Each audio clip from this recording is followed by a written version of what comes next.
لوگ اس دن کو دور سمجھتے ہیں جبکہ ہماری نظر میں وہ قریب ہے، جس دن آسمان ایسا ہو جائے گا جیسے پگھلا ہوا تانبا، اور پہاڑ ایسے جیسے رنگین اون، اور کوئی دوست کسی دوست کو نہ پوچھے گا حالانکہ ایک دوسرے کو سامنے دیکھ رہے ہوں گے۔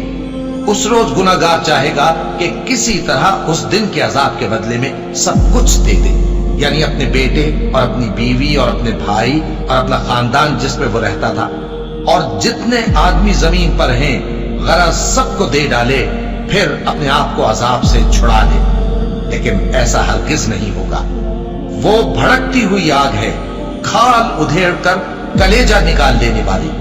وہ ان لوگوں کو اپنی طرف بلائے گی جنہوں نے دین حق سے اعراض کیا اور منہ پھیر لیا، اور مال جمع کیا پھر سینت سینت کر رکھا۔